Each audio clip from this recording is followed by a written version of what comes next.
Okay. Okay. It's been a Hey, great, Sir Howard, yeah. and thank you once again for honoring us. And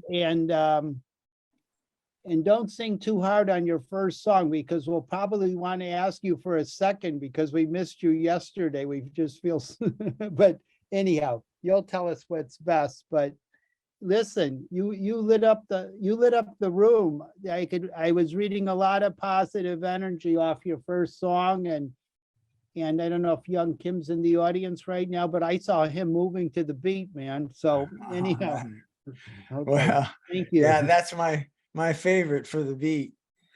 Yeah. Well, anyway, so on that theme of monetary reform, I've got a few other songs. I'm going to do a couple of them, and this one's a short one, and it's about the greenback. World bankers once tried to divide a brand new nation full of pride. They feared it would go its own way and create money for the people to pay. Put the greenback back, put the greenback back, the greenback back in power. Put the greenback back, put the greenback back, put the greenback back in power. Lincoln did not understand, so Spalding took him by the hand to show how the money could be free and save the nation's unity. Put the greenback back, the greenback back, put the greenback back in power. Put the greenback back, the greenback back, put the greenback back in power. Equity could get us through. The Fed says debt is all they do, all just to enrich the few. Time the many got theirs too. Put the greenback back, put the greenback back, the greenback back in power. Put the greenback back, put the greenback back, put the greenback back in power. Oh, of course, you got to ban the banks too, otherwise might be trouble. Good one. All right. Yeah. Song, but plus deep knowledge. And this one is I wrote as an anthem, and Mary Sanderson turned it into a drinking song. So or insisted I turn it into a drinking song. So Yeah. There you go. Okay, here we There you go. go. We're ready. And it goes kind of like you're probably familiar with the tune, the Blue Tail Fly. We've come to stand and raise our voice to celebrate a vital choice of how we share prosperity with world around humanity. So raise your glass and join the fun. It's always room for everyone. Here's to a future bright and sunny, and join the alliance for just money. Our money will democratize. History shows us what is wise. Money will be issued free of all debt and usury. Just raise your glass and join the fun. There's always enough for everyone. Here's to a future bright and sunny, and join the alliance for just money. A way to restore joy and life in a world beset by war and strife. Return the power to us all and watch the banking empire fall. So raise your glass and join the fun. Always enough for everyone. Cheers to the future bright and sunny. Join the alliance for just money. A cornerstone of democracy. A way for us to guarantee we'll govern ourselves as we should. All money for the common good. So raise your glass and join the fun. There's always enough for everyone. Drink to a future bright and sunny, and join the alliance for just money.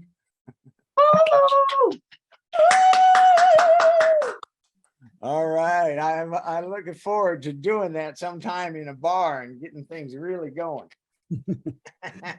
Sounds like a plan. Hey, Yeah. maybe Listen, I'm open to having some AFJM conferences, and maybe we could have one in Tennessee, one around Athens, Yeah, up in this direction, and we could almost hold them concurrently and join in by Zoom or something. But we would want to be drinking with you in Tennessee, so we might sneak down there too. Maybe on we should down have to the whole Nashville. meeting down there. we got bars here. My flight from Houston to Chicago is $88 round trip. I'll be there. All right. Oh, Yeah. fantastic. Yeah, Unbelievable. Chicago, it's a good central place. It's a nonstop. Fantastic. Okay, okay. I think we're gonna get ready for Jeff is first. Hang on. No, me. Oh, Oh, Joe's gonna- Joe. Oh, okay. Joe's gonna be first then. Thank you, Joe. I'm And, going 59 minutes.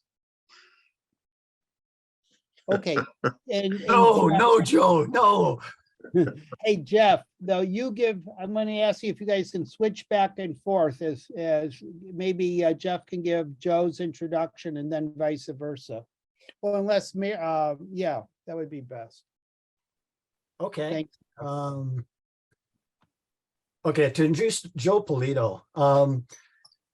So I kind of met Joe again through online correspondence, but Joe Polito is everywhere. He helps with AFJM. He helps with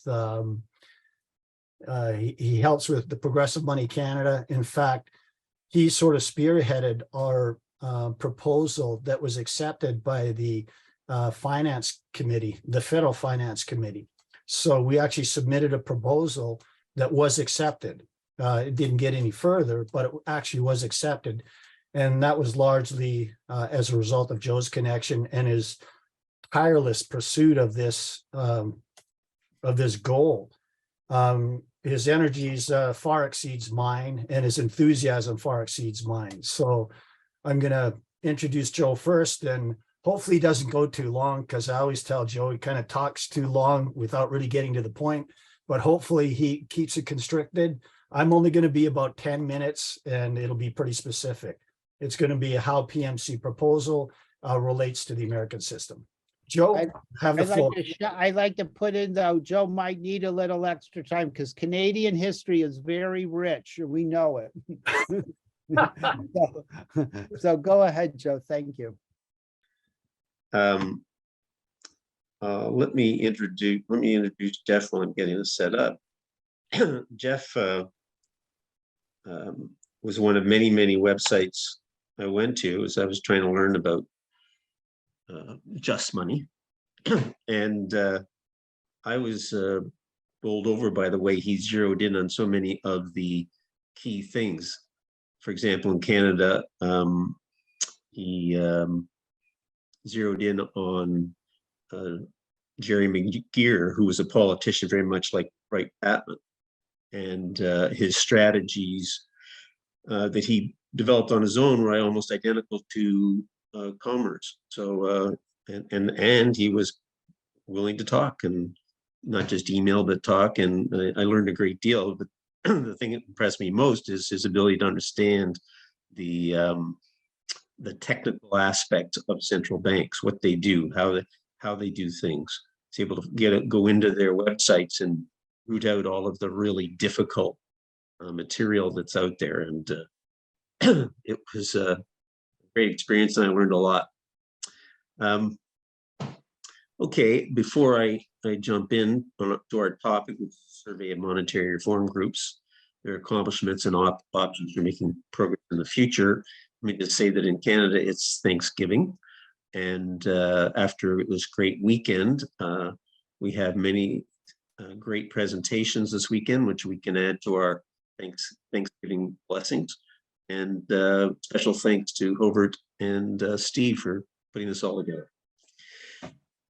Okay, to introduce the survey, I have a little quiz for you. Number one, identify the individual who said, if our nation can issue a dollar bond, it can issue a dollar bill. He was born in the 1840s and had the benefit of living through Lincoln's Greenback to the Greenback Party. Explained about this in a two-part review. and said, anytime we wish to add to the national wealth, we're compelled to add to the national debt. You can put your answer in the chat room if you know who it is or think you know who it is. The second one, identify the Ayn Rand devotee who answered the question on the safety of buying treasury bonds. The United States can pay any debt it has because we can always print money. Something he said on 2 occasions. And finally, identify the conservative economist who was a big fan of Greenback backer Henry George and his land tax proposals. And just in case you had no idea, the first 2 have given you the giant clue. He wrote a 1948 paper on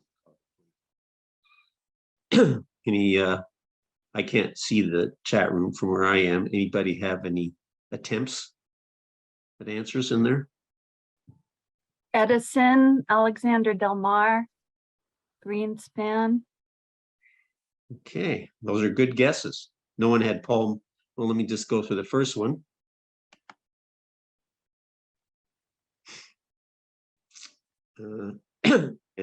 Henry Ford's at the top, but he was a good friend of. We go down a few lines. Thomas Edison.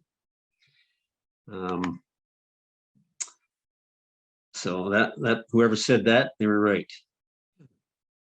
We can always print money. Did anybody guess Paul Ryan?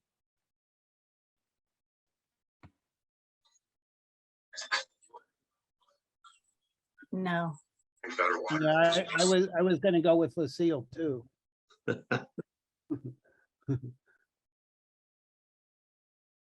Oh, wait a minute. I guess I probably haven't. You had to share. My sound, eh? Yeah. Hang on. Before, yeah.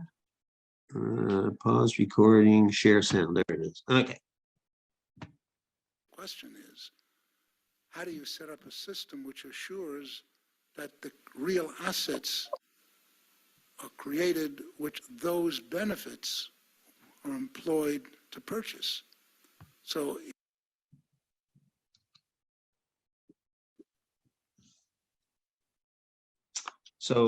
yes, he was the one who said it, Greenspan, whoever guessed that. And the final one, of course, since the 1948 paper.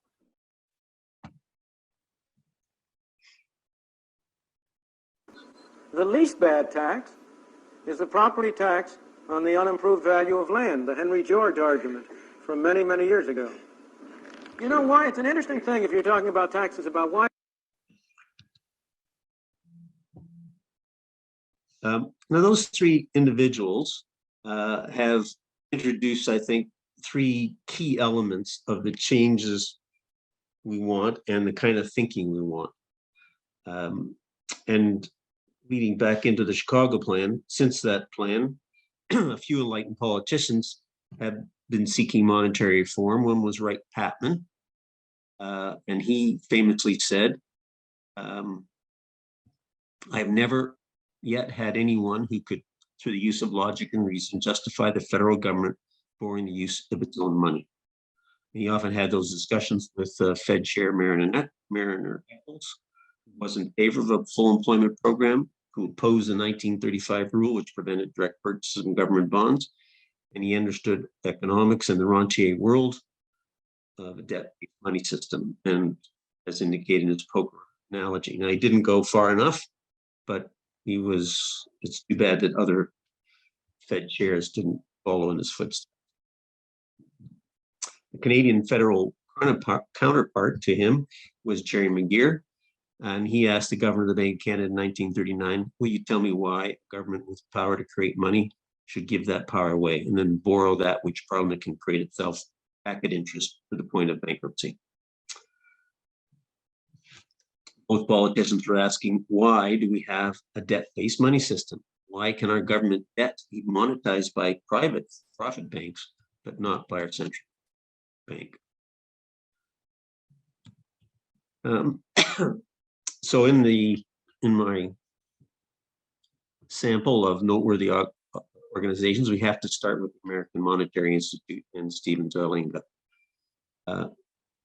AMI often uses 3 precedents of history to show the practicality and academic validity of its aspirations. The first is paper money used by the colonies. A paper on this innovation was written by the remarkable Benjamin Franklin. Number two, President Lincoln's Greenbacks, which led to the influential and comprehensive platform by the Federal Green Party, which had many good ideas. Unfortunately, it died out, but Edison did see it. And three, the Chicago Plan proposal during the Great. And that proposal concluded with, and this is very apt considering what's happening now, when violent booms and depressions in which fluctuations in the supply of money play so vital a part, rob millions of their savings and prevent millions from working, constitutions are likely to become scraps of paper. In this manner, the decline of democracy had set in elsewhere. Unless we take intelligent action, it may happen here. Zarlenga had an amazing record of influencing things and people. Just wish we could get back to that. He had speeches to the House of Lords in England and to the United States Treasury. He had a Huffington Post column. Of course, these annual conferences, and this is the 18th. He's a highly respected book, The Science of Money. I think Kumoff praised it. His relationship with the followers of Henry George and Robert Defemery, who held similar views about just taxes and monetary reform. So he was cultivating, he was making alliances. Stephen liked to say that Aristotle described money as a creature of the law. And this is a view supported in 5 minutes of a book presentation by economist Felix Martin, which concludes that money is how we organize ourselves.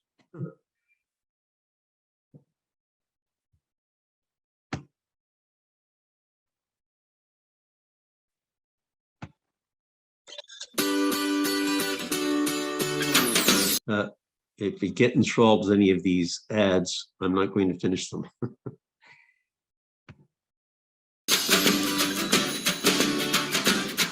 The reason why I put up this picture, which I forgot to mention, is that this goes back to the very, very beginnings of the invention of money in the Western world, as far as we know. In ancient Greece, Athens. As so many other things started in Athens. And this is about his book. It's a biography of money. And he goes on to say, you know, we've been talking about what money is. And Aristotle says a creature of the law. And that purpose of that is also described by Professor Martin. Today, we must remember that, you know, what we're doing when we transact with money is we are organizing how people live. You know, we are organizing how citizens live and what they do. And that's what we're doing, and that's therefore what we should be thinking of when we're thinking how much money should be created, by whom, when should it be allowed to. And, you know, in a sense, that was the theme of Virginia's presentation. Stephen's work led to major political actions. Everybody knows the Need Act, introduced by Dennis Kucinich, who campaigned presidential primaries. And, you know, we were going to show how to fix our monetary system. And I would argue for the purpose that Virginia mentioned. That change would empower us to fully address Nobel laureate William Vickery's remarkable list of 15 fatal fallacies. Financial fundamentalism. He liked alliteration, I guess. And this remarkable paper explains fundamentals of economic science, such as the household fallacy, the paradox of thrift, the difference between investment and savings, full employment, which he felt was essential for a just society. His most powerful point reminds us of the Need Act, in which he says about fallacies. Taken together, their acceptance is leading to policies that at best are keeping us in economic doldrums, with overall unemployment rates stuck at 5 to 6% range. That is bad, bad enough merely in terms of the loss of 10 to 15% of our potential production, even if shared equitably. But when it translates into unemployment of 10, 20, and 40% among disadvantaged groups, the further damages in terms of poverty, family breakup, school truancy, dropout, illegitimacy, drug use, and crime become serious indeed. Should the implied policies fully carried out in terms of a balanced budget, well be in for serious. This is modern economics. This is Keynesian economics, as explained by Keynes himself, Minsky, Paul Samuelson. They understood these things, and yet somehow we've reverted back to classical or neoclassical. Vickery was also a Georgist who understood the need for just taxes. Canada. Prime Minister King later nationalized the Bank of Canada, said in 1934, until the control of the issue of currency and credit is restored to government and recognized at its most conspicuous and sacred responsibility, all talks of sovereignty of parliament and of democracy is idle and futile. Political movement existed in several provinces in the nation based on the social credit monetary theory proposals of Major Douglas, which was related to Nobel laureate Frederick Soddy and the monetary reform movement. And they did have some power, won some provinces, had seats in federal parliament, but they're long forgotten, which shows you how these things, you work to get things done, but we also need to work to maintain them. The third group is Comer. We have a very proud record. It's the Committee of Monetary and Economic Reform. This group is over 35 years old, and some members used to attend AMI conferences. It had a rich and renowned newsletter. A prominent former cabinet minister, Paul Hellyer, was interviewed by Steve Bacon on his highly respected television program on politics.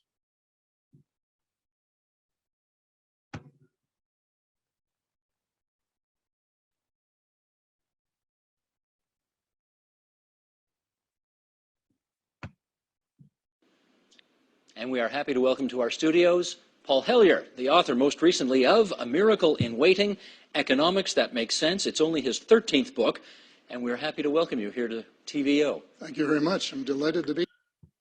That went on for half an hour, and he was very pointed. He explained what his primary purpose. The last time I spoke to you, you and I were actually down in Georgia visiting President Jimmy Carter, and I asked you at that time, why did you run for Parliament in 1949 in the first place? Do you remember what you told me? I probably said it was to solve the banking crisis. Exactly. You said I came to change monetary policy in Canada. Absolutely. That's the reason I went into politics in the first place. I was a child of the Depression. I'd seen poverty in its rawest state.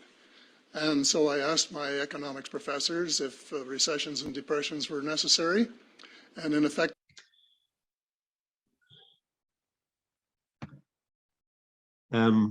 Bacon has done interviews with economist Mariana Mazzucato, who had these skewed clips. So is very friendly to monetary reform and George's thinking. These are just clips from 4 different shows.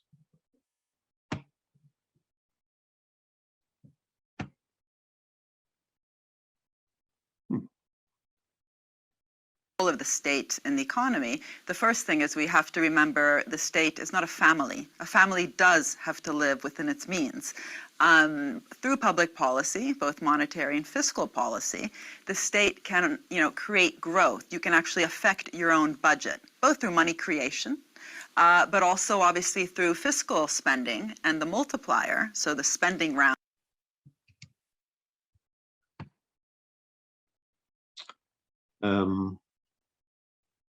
And this one.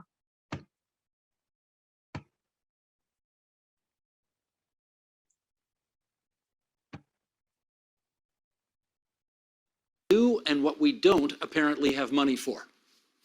Well, first, it reminds us that, unfortunately, when it has to do with war, no one ever says, oh, sorry, we can't go. There's no money. Money is created. And that theoretically is an important point. Practically, we see it historically in the figure you just read out. But theoretically, that means actually when we really care about something like winning the war, we find the money.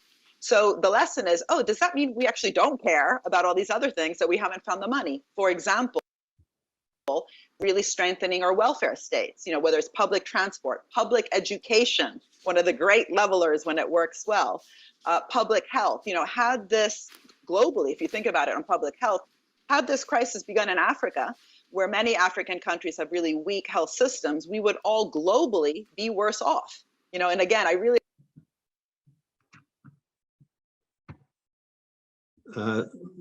she is one of the most popular economists in the world today, and she could be a really great ally.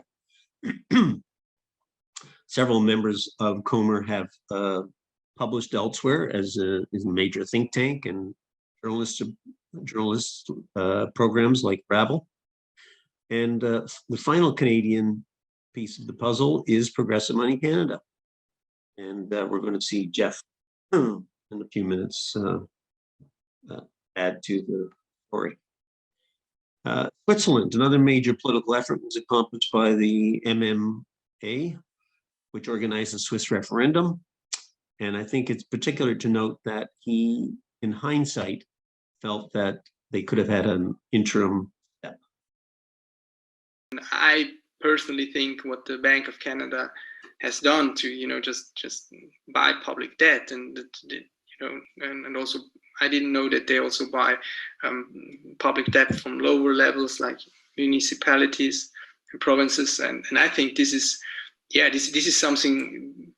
Why not to do? I mean, if now I would ask the board members of Momo, I'm sure this would create now a big discussion if this is sensible.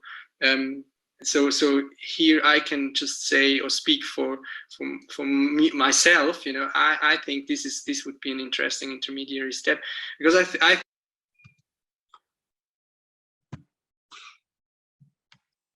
Sustainable Economics is another group in England. The late Brian Leslie had that group.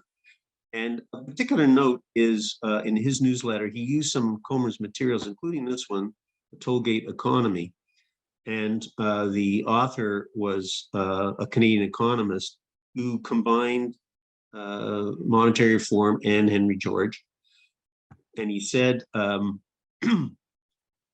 banks and other financial institutions have replaced landlords as the primary toll gate operators.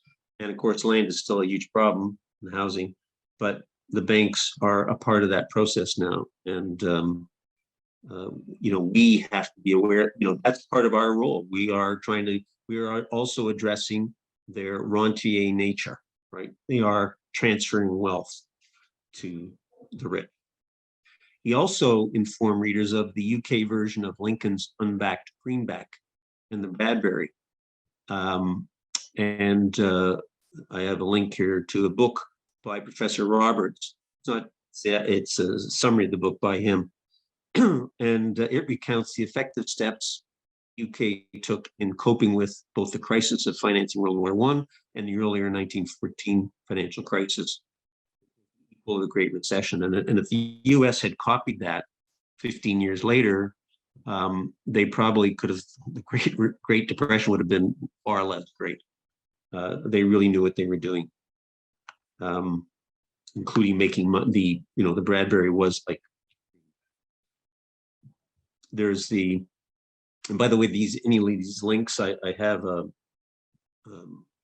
notes on the conference page, so you can connect to most of these things. The IMMR is got many members, and you can see how many there are in Europe in particular, but it's growing, and that's a worldwide movement. There is one that wasn't on that map, and that's Economic Reform Australia. And they have lots of things on Henry George and Chicago Plan and the Chicago Plan Revisited. And it's a very worthwhile newsletter.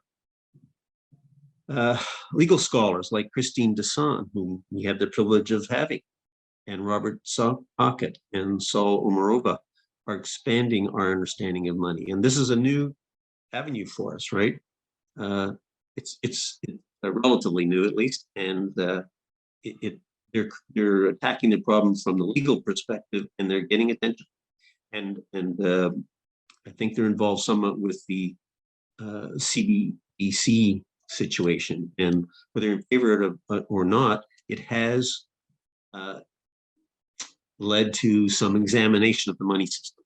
Right, one of our goals to have a commission on money. Next is the Henry George institutions. They've been around for a long time, and they have many chapters, many kinds of foundations, such as the Henry George School of Science and the Schockenbach Foundation. And I would highlight Professor Condon and the links I have there. He has impressed the Henry George people with his many fine practical proposals, and there are links to those, and the kind of things that municipalities in particular do to make housing more affordable, I'll be aware of. And then we heard Helen Brown's presentation, and perhaps we should be adding public banking and the national infrastructure bank as part of this snapshot of the many ways that people are trying to improve the monetary system. In conclusion, for part one, sample reflects many groups who are out there educating the public, forming alliances, and connecting with politicians. Yet despite the many successes, we have not repeated the record of Stevens Erlanger or Canada's Social Credit Party. The insights have not gone viral. This quest faces some basic challenges, particularly creating a MAGA slogan out of the complex and mind-bending nature of money. Even the events of 2008 and the COVID crisis have not moved the dial much for journalists and politicians. But there's a significance to that, what those things that happened. Huber has been humbled by the unpredictability of monetary reform and how it's progressed. Perhaps recent times, the recent crises are part of that path, unpredictability. Bernanke's response to Great Recession was gradual and reluctant, but perhaps it pointed to proof of concept. It was not bank money that saved the banks and bought the toxic assets. It was the central bank money. That experience resulted in a much more rapid response to the COVID crisis. What happened was closer to Wright Patman's 1943 proposal for 0% government bonds to be bought by the Fed and to be spent directly into the economy. And I think it was something like $3 billion was spent. Phenomenal. In Canada, almost all of the government COVID debt was bought by the Bank of Canada, about a third of it directly. One downside of that current policy is to pay interest on reserves, which reduces the amount of money that goes back into the government. But that's not necessary. You can have zero interest on reserves. Bank of Canada even bought some provincial debt, and much of the COVID expenses, which would have been very difficult for the province, were subsidized by the federal government and therefore also financed by the Bank of Canada. In sum, what sort of central banks have relearned in the past two crises may improve the chances of monetary reform. Let's hope so. Moving forward, well, we're working on the education side of it. We're trying to master social media, but we don't know what the secret sauce is. We know the Flat Earth Society has a more successful web page than the most successful Positive Money web page, most successful amongst our groups. We know Steve Keen has had what may be the best short economics video ever. It covered so many points in 5 minutes and led to using the central banks to make things happen. Yet he only has 17,000 views. Positive Money has very successful videos, sometimes up to 150,000 views, but we need millions. And as a side note, the media can also associate us with credible resources. And I urge you all to get familiar with Frank Newman. He was a deputy secretary of the Treasury, a CFO of the giant banks, Wells Fargo and Bank of America. He is an elite banker, legendary. He wrote 2 short books, which both relate to our cause. In the one, in 6 Myths That Hold America Back, it's very Keynesian. And he goes on to say that the Chinese aren't held back by fallacies, household fallacy, paradox of thrift. He also exposes the grandchildren fallacy.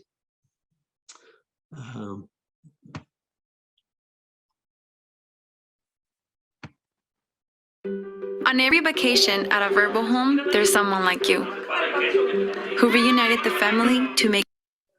One of the things I like to mention where people say, well, we're leaving this great burden for our children and grandchildren to pay off the national debt, which I don't think is true. What we are leaving to our children and grandchildren is a crumbling highway system, a risky electrical grid, dams that are in danger of collapsing and flooding.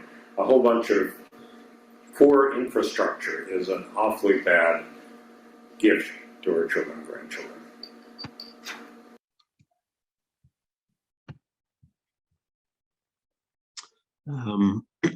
Also, the GDP to GDP fallacy, which I won't play.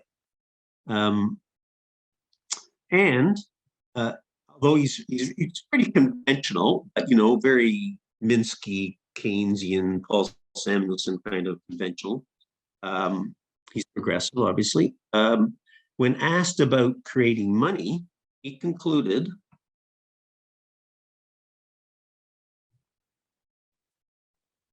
So it's a very good question. The concept doesn't fit that. The traditional concept of the money has to come from someplace and the government shouldn't create it doesn't allow for that. But in fact, wouldn't be a problem at all.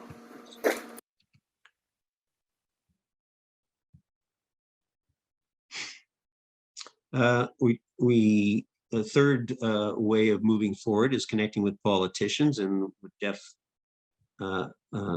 mentioned in terms of my connection, it was because I was volunteering. Others do it through donations. They get the ear of the politicians. Protests, we had people who are going to go to occupy the Fed shortly. And of course, Occupy the Wall Street was a great, what can happen. Form connections with media, try to connect relationships. Not just write letters, but get relationships with some journalists. Reach out to other kinds of academics. We've now seen how valuable and allied the law professors have been after listening to Christine on today. But sociologists are another avenue. The book, The Inner Level, was written by two sociologists who wrote the best-selling Spirit Level, and trying to address health problems caused by inequality. They consider in this new book, The Inner Level, economic measures like the land tax, tax fairness, democratic workplace, fair minimum wages, employee ownership, employee board directors, more unions, but they were unaware of the power of monetary reform. When we should go after it. They have best-selling books. And finally, create an interim proposal, which the general population could understand and which could go viral, as the Swiss referendum gentleman mentioned. For example, Positive Money did well with QE for the people. Though perhaps bailout the people would have been better. In Canada, we had at least two such examples during the COVID crisis. Canada Emergency Response Benefit paid $2,000 every applicant who lost their jobs. There wasn't the usual unemployment insurance kind of approach because it happened so quickly. There were so many, so they developed this new program. And yes, there was a little abuse, but all those independent workers, their lives were saved. And this was all financed by the Bank of Canada. We also had the Canada Emergency Wage Subsidy Program, which provided a grant of 75% of pre-crisis salary income up to $58,700.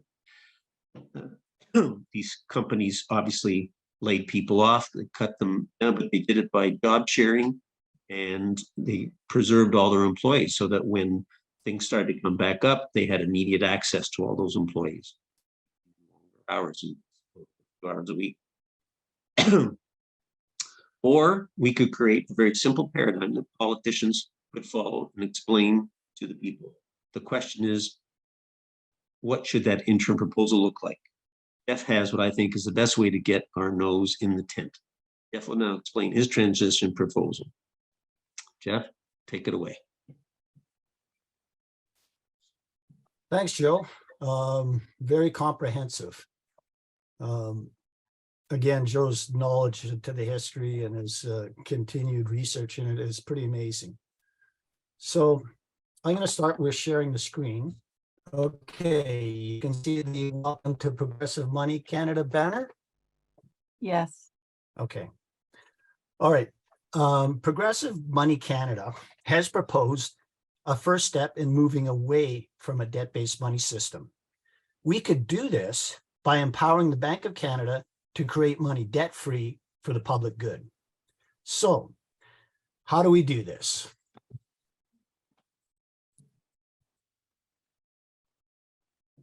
First, one must understand how the Bank of Canada differs from institutions.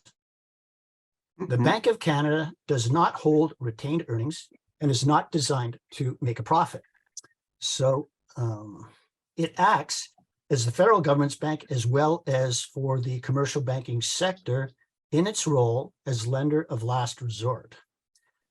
Whenever the Bank of Canada acquires government securities upon initial issue, it creates new money.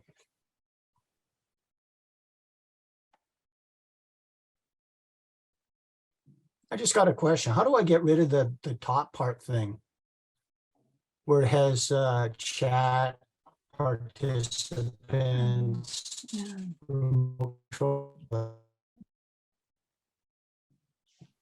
I'm not Is there any way to sure do that? other That's than okay, I can work click, on it. clicking, right clicking on it maybe and moving it manually, but it says your network bandwidth is low.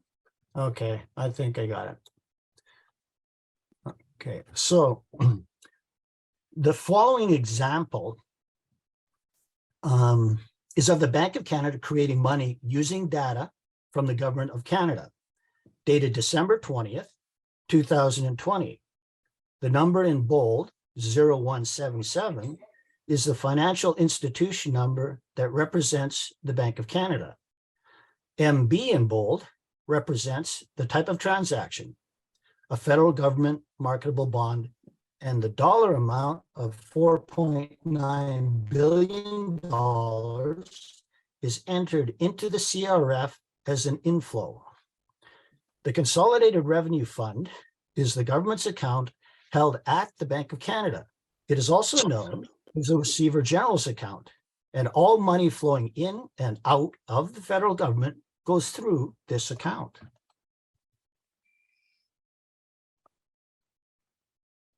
So the Bank of Canada already creates money for the government to some degree. Government bonds comprise the largest holdings of the bank's balance sheet, which are acquired through non-competitive bids at auctions, which are held at the Bank of Canada. The bank currently acquires approximately 13 of Government of Canada's nominal bonds when offered. Any securities that the Bank of Canada holds earn interest for itself. The interest income covers its operational cost, and any surplus goes back to the federal government via the Receiver General's account at the Bank of Canada. So, the Receiver General's account is situated on the Bank of Canada balance sheet under liabilities and capital, Canadian dollar deposits, Government of Canada. The PMC transition proposal would increase the Bank of Canada's holdings of securities directly issued from the federal government to fund government programs.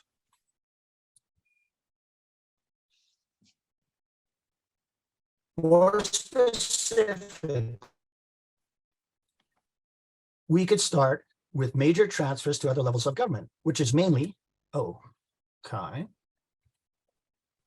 something that happened there. Anyway, more specifically, we could start with major transfers to other levels of government, which is about 22% of our federal taxes and are used to fund these programs each year. The benefits would be less debt for Canadian citizens and more money in their pockets. The Bank of Canada can hold these bonds until maturity and just roll them over. In essence, it would be debt-free money. Okay.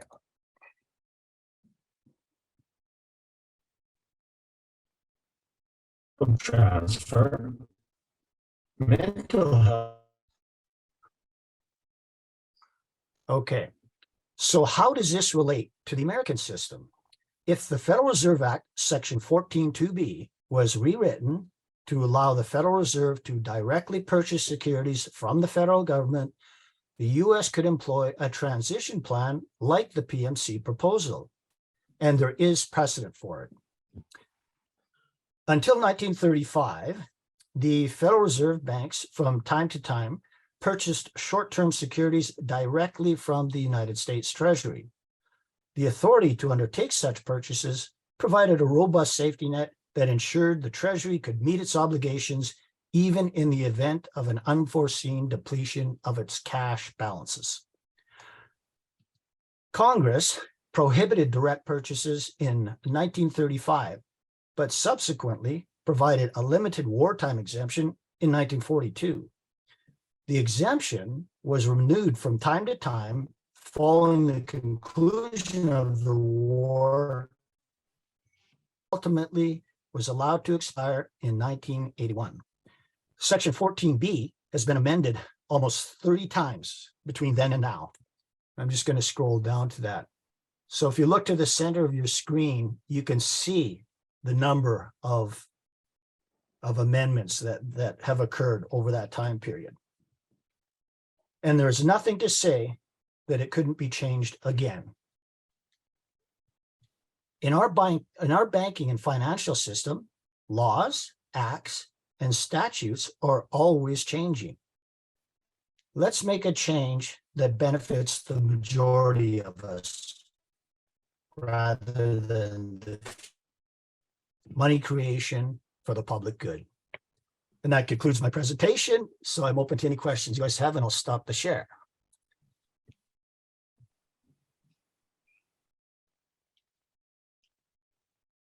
Thank you, Jeff, and thank you, Joe. I can moderate. There might be questions for both of you, perhaps. And Lucille is our first person.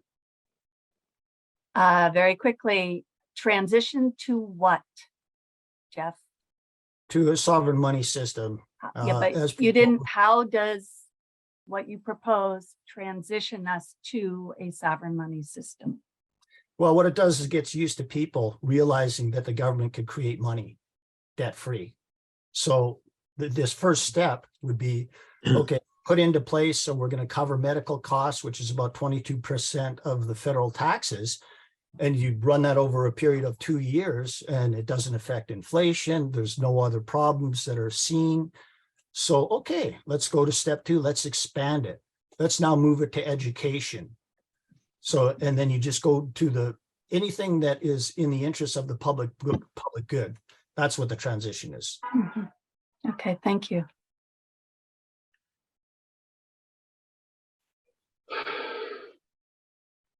If I can just add to that,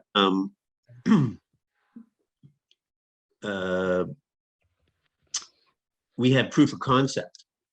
It's already happened. It's been happening. In fact, if you look at I learned this from Jeff, if you look at the central bank balance sheets, they all have considerable, for years and years and years, they've always had some government debt on their books. Question of there hadn't been enough to provide the kind of transition that Jeff is describing. And what we saw in 2008 and especially in 2020 was they could have a lot. Canada has about 40% of its federal debt is now owned by the Bank of Canada. Mm-hmm. Just to follow up, it's the government creating money or creating credit? Well, anytime you attach a debt instrument to money, then you can call it credit or you can call it money. Just like when you get a loan and you spend it, what do you call the stuff that you spend the money on? You call it money. So in a larger context, you could call it debt in a theoretical sense, but I don't see it as being helpful. And is there interest on it? Of course, if it's a bond. But then once people get used to it, and again, the key thing is when I said in my presentation, that's why I hit the key points, is that if the Bank of Canada holds a bond, the interest is irrelevant because that interest is used for the cost for the bank itself and any excess goes right back to the government. So in a sense, it's borrowing from itself. Mhm. Okay, thank you. Joseph from Common Good, welcome. Common ground. Common Hi, ground. Jeff. I meant Hi, common ground. Joe. Hi, Stephen, everybody else. I'm a newbie here. It's my first Zoom meeting with you folks. It's been really interesting. Thank you for all your expertise. I was listening to the point. Yes, it's all doable. It's been done before. So why aren't they continuing to do it? And that brings me to the point of intention. What are the people's intention behind making things happen? And you brought up the point of how so much of the COVID costs were covered by the Bank of Canada. Well, the Prime Minister of Canada allegedly had stock options in the vaccine. So it's hard to have positive changes when you have corrupt people making those decisions. So, and hopefully the courts will catch up with those people in due time. But could you talk about who the debt was paid to for those billions of dollars? Okay, again, this is another common misunderstanding that people have, is what the national debt actually is. So basically, the majority of the Canadian debt, in fact, about close to 70%, is actually held by Canadians through. That wasn't my question, Jeff. My question, you don't understand it. The money went somewhere. For instance, Jerry Dias, who was the president of Unifor, the largest union in Canada, took a $50,000 bribe, but he got caught because he offered it to his vice president, who refused to share the bribe money. And he took the money from a company that produced COVID test kits after he had pushed to get all the unions to test all their members. So I meant the people that sometimes get the money are not good people doing good things for the benefit of society. So how do you have a watchdog agency so that some of the stuff gets called out, like that wonderful moral vice president of Unifor who refused to share the bribe money? Okay, that's kind of. Are these two particular? Are these too specific? Yeah, they are too specific, and plus because that's human nature. So anytime there's money or there's a potential of profit, personal profit, it's a problem. Because I mean, it's just human nature that if they see some way that they can game the system to advantage themselves, they'll do it.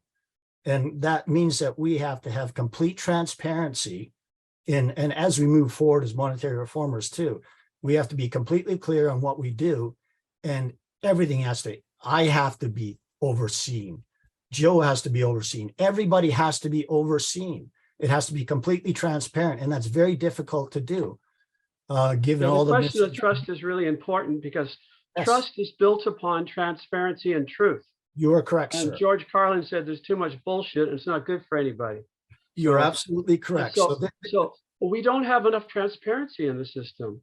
Well, actually, that's one thing where I would disagree with reference to Canada. The Bank of Canada is by far the most transparent financial institution in all of Canada. I agree. You cannot get the kind of information that you can get from Bank of Canada from any privately owned commercial bank. They only post their quarterly report. Yeah. So anyway, and the Bank of Canada, because I'm looking into this also right now, is again, it leads to the question, who do you trust? So there is a board of directors at the Bank of Canada from all different walks of life.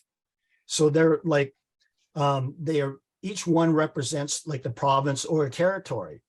And they mainly take care of the administrative aspects of the Bank of Canada, but they do provide an advisory role. And I've gone through all the conflict of interest rules that they have. I wouldn't even write it any different, but I would change their requirements for holding those positions. They would have to know why it's a problem that privately owned commercial banks have been given this extraordinary privilege to create money. Okay, that would be one of the requirements, and the other would be on inflation, that you have to really understand how to measure inflation, because those numbers can be tainted and misrepresented quite easily. So that's another part of the transition is, you know, who would be in control of distributing this new money. That's why you should start simple with a specific area of the economy that you know is beneficial to people. Did I answer your question? I think it's a great idea. I'm in. I'd love to write an article in my magazine about it. So please be in touch with me, and we need to educate the people, because Joe mentioned earlier on that we're not getting enough pickup. We haven't gone viral yet. And there's reasons for that. I think I might have some answers to that aspect of the problem. So we'll communicate afterwards. Yeah, I'd be interested in hearing those, because we're all trying to figure that out. Joe, you wanted Joe Polito? No, go ahead. John's got his hand. Okay. Okay, thanks, both of you, Joe and Jeff. And I have a question for you, Jeff, and that is in response to Lucille's question. You gave the example of how in the US, the Federal Reserve could use this feature that could be put back into the Federal Reserve Act, as you've outlined, to, for instance, in the transition, start by funding healthcare and then extend it later to, for instance, education. And you have asserted that this could all be done without any inflation. And I want to understand the argument. I think I understand it, but let me try it out and see if I've got it right. So what you're arguing is that if the additional funding goes from the government now into healthcare, from this transfer essentially from the Federal Reserve, that is new money going into the system. But if it produces increased productivity and services, then it doesn't cause any inflation. But if that money were used to simply replace the funding that was there already, for instance, from the private insurance companies and whatnot, then that would cause inflation. So it seems to me it's clear, it's important how that's done in order to justify your assertion that it would cause no inflation. I agree that it's important on how it's done, but I would disagree that the additional amount of money that goes in the system would not be necessarily inflationary. So it depends on what other people do with that savings in tax. And when you consider, and it's a valid point that you make. So for example, keeping this example the same, where, okay, now we've created this money for the medical system, and people are saving, you know, an extra 22% on the federal taxes, and then they go and spend that into the economy. So that actually accelerates the economy. So this is why you would have to have some kind of bridge period and to see how it actually affects it. And again, it means more oversight. It means, okay, what are you going to use that extra money for? Are you going to, you know, use it for to help the environment or climate change or something like that? If money's going into there, then that could be a more productive and beneficial benefit of it. But it is complicated, and it's definitely something. That's why I say a transition period is so important. And then eventually we can see the results of it. Because when you talk about inflation, they're blaming it on government spending. Like you see all these right-wing pundits blaming the current inflation we're feeling on all the spending that the government's doing. But the main source, I've gone over the numbers, are actually energy prices. And it's not related to a monetary phenomenon. And there's all kinds of additional kickback responses because of energy costs. Transportation, for one. Oil goes up, oil and gas goes up, transportation goes up, transportation goes up, then food costs go up, refrigeration costs go up. And I'll give you an example of some of the numbers, just to be brief. So in Canada, at the beginning of 2020, December, so this is when all the new money came into effect, gasoline prices rose 33% from December to December of that year. In fact, in November, it rose 43%, and then there's kind of a correction.